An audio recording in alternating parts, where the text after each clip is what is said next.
I had to politely tell my husband back in the day. He used to introduce me. This my wife. This my wife. I had to pull him to the side like, excuse me, sir.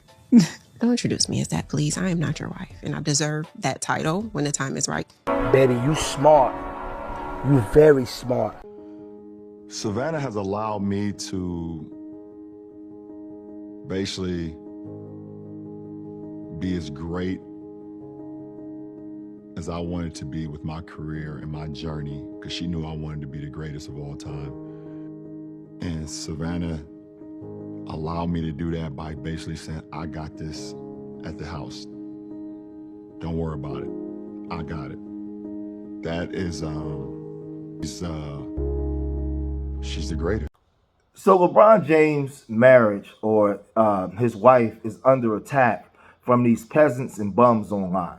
You know, there's been like a lot of red pill raging going on online, and people taking those talking points that came from older W men of the early 90s. It seeped into the black community, and you have black men using this, but they're using it as a weapon against a lot of black women, right? Now, sometimes you may use some talking points and it may be valid, right? But 80% of the time, it's the wrong men using these talking points and they're just all off and they're wrong. So now you have Kevin Gates, right, who couldn't make it with Drika. And, you know, he's now with a woman who's an industry pass around, right? This is who he's hitched his wagon with, because remember, he's an unhealed man. So he had to find an unhealed woman to match that energy, because the stuff that he was doing wasn't working with Drika. And Drika ended up leaving him, getting away from that energy, right? So now Drika was a black woman. So what I'm noticing is, in the way that he's talking, he still hasn't gotten over Drika. So what he's doing now is he's disrespecting all black women, right? And in disrespecting all black women, in his crosshairs now is Savannah James, right? And he's talking about how Savannah James responds to LeBron in public, and she's basically that unruly, disrespectful black woman, right? Bad attitude, you know what I mean? You know, leave me alone, and the cameras is on me, and it's all about me. That's how he's trying to portray Savannah, right? But let's look at what he said first, and then we'll come right back. This how the conversation came up. We were just looking at like couples and people in the league. And we was talking about how LeBron do the little handshake with Savannah. Right. And then I was like, maybe I know people don't notice. But I'm like, they was like talking about, what if you had LeBron money? I'm like, man, he one of the greatest players to ever play the game. Right. But I wouldn't want to trade places with him. And they was like, why not? Why you wouldn't want to play with him? I say, because I don't like the way Savannah look at LeBron. I like the way them white women look at LeBron. Like when soon as he walk out there, they just be like, oh. They be dicked out. But it's like I noticed when he go do the handshake with the main player on his team, which is that, it's like, you act like I'm bothering. Like, Right. I'm the greatest player in the world, one of them. Like top 5, top 10, I'm one of them. And I'm in the playoffs. And you act like the warden of the jail. Like you came here to police me. Like you ain't, like, you not dicked out like these white women just dicked out about me in here. Like, so, like, I couldn't do it. I couldn't do it, bro. Because when I've been around that dude just, his spirit so loving and giving, it hurt me. It hurt me to see that. Like, you done eject away from my partner, man. Don't do that, man. You dive on the floor behind him. Dive on the floor behind him. But, you know, like, I know a lot of people gonna hate what I just said, but I'm gonna be honest, like, if everybody like me, then we could do whatever you want to do about it. I'm gonna die about everything I say. So I love LeBron, and I hate that for him, bro. I hate that he got to go through that. As a man, I hate that he got to go through that, bro. In the playoffs, in those, your main player act like it just, you have a look on your face like, I could be doing more. Like what more? Like I loved you for you. Like when I met you, you look like Lamar Odom. Like, babe, don't laugh at that. I'm trying to be funny, babe. Ain't nobody out there, you heard me? You can laugh if you want to. You gotta walk out the room. Yeah, you ain't interrupting my thing. You already interrupted it. Now, with them trolling and doing this, he's come under a lot of scrutiny from black people everywhere. Black women, black men. A lot of people disagree with this, right? And I'm gonna give my commentary at the end, but I want you guys to see what some of the women are saying about Kevin Gates in this situation. Check it out. When Kevin Gates came out with Brittany Renner, a lot of sisters were like, how could he leave Drika for Brittany Renner? But I need y'all to dig a little bit deeper. There's no way, as healed as Drika looks like she is right now, that she could have stayed in a relationship with a broken man like Kevin Gates. Kevin Gates has literally gone out and found a woman that matches his brokenness.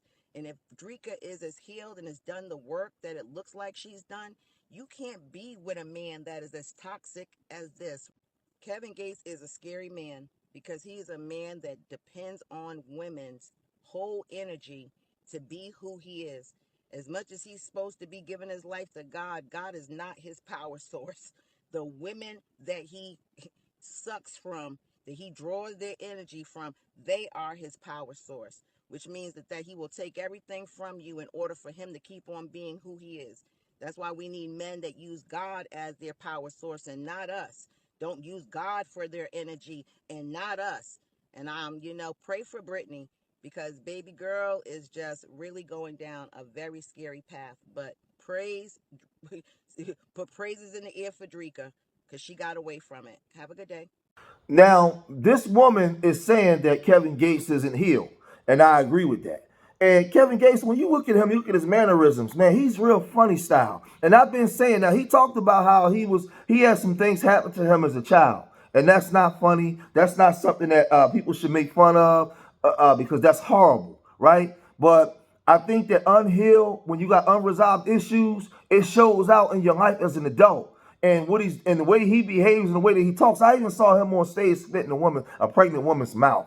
That goes to show you now she's wrong for allowing that to happen. But just as a man, as a human being, that shows you something about yourself. Something wrong with you. You're not normal. Then you're supposed to be married, you have Drika. So you took this black woman, right? And you just disrespected this black woman all over social media everywhere, right?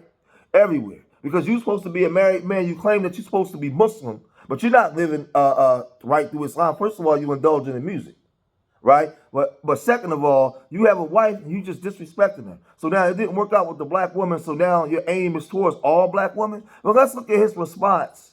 Let's look at his response to LeBron after LeBron responded to him with this right here, right? And he said, basically with peasants, and he basically called them a peasant, and said, "Where to next, Queen?" Right? Check this out. Ain't gotta say no name, say no name. Oh, my bad, excuse me. Oh, how y'all doing? You heard me? I'm on my way to have coffee.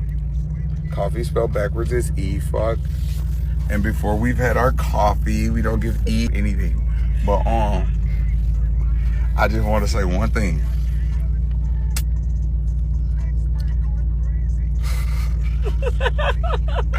The truth hurts, but it heals. And bro, and I love you because you my and I already know she was just, you just gonna let him talk. Man, you had to, but behind closed doors, hey, good game. But anyway, look, long as you being celebrated, I don't care who don't like me. Long as you being celebrated, that's all I care about. Because you might love you.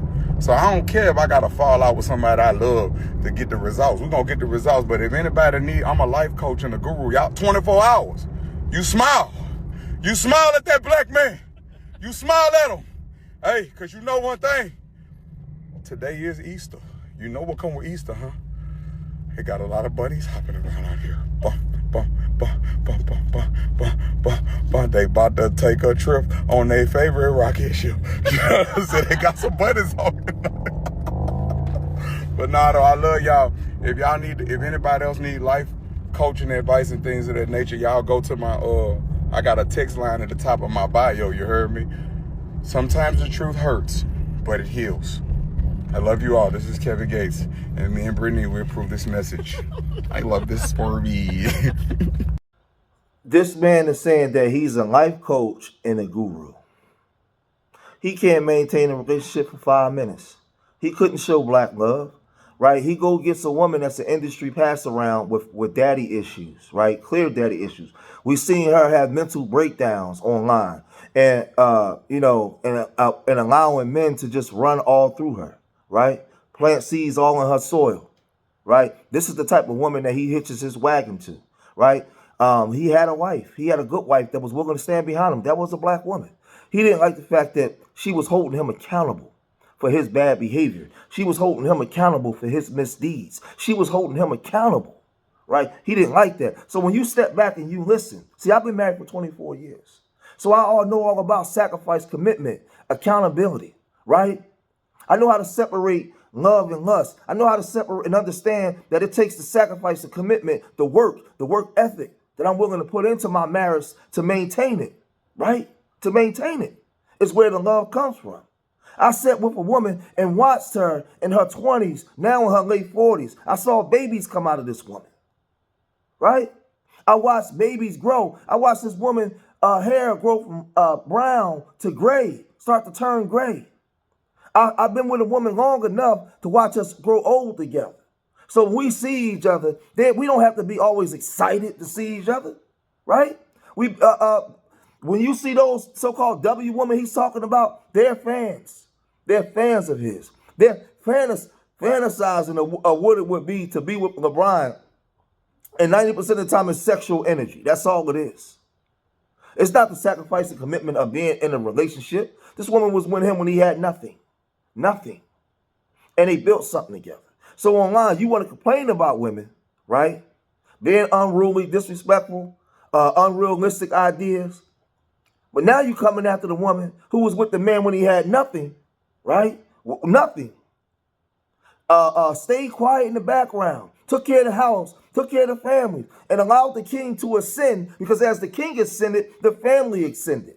So now you got a problem with her. So what I'm starting to understand is it was never about that. It was always about just getting a W woman. That's all it is. It was just always about getting a W woman. Because how do you overlook all of the qualities that Savannah has brought to the table as a woman, right? And you're looking at something from a distance on what you perceive, how you perceive she is towards LeBron. That's insane. That's insane. But that's because you're looking at her through a hurt lens. Because you got mama issues, daddy issues, you ain't got women issues, you ain't got right with your kids. All your whole life is in shambles.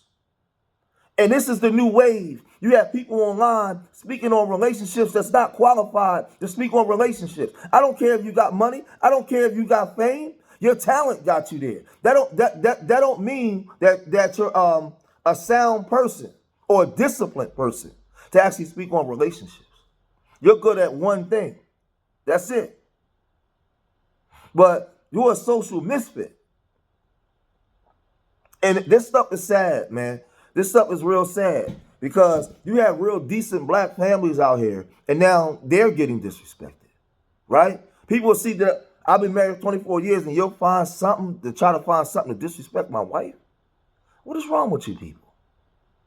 I mean, if you want to play in the world of vanity, you want to play in the world of sin and wilding out and doing all that, deal with the people over there in the circles that you in. Why are you coming over into the marriage sector bothering us? Deal with that world, because that's what you indulge in, right? You going down and putting your mouth on a woman who's multiple men done ran in and out of there, and she brags about it. That's who you hitch your wagon to. So we don't take you serious, and you look funny style. You don't look too manly to me. Like you look like you living a lie. You covering something up. So you try to walk around with all this so-called bravado and masculinity, but really behind the scenes, dude, you a Tinkerbell, and we all can see it. But I'm going to cut this video short here, man. If you made it this far in the video, hit that like button. Subscribe to Street Media TV. Leave your comments in the comment section. Let me know what you guys think, right? Let me know what you guys think about this, man. Remember, I love y'all. Till the next time. Peace.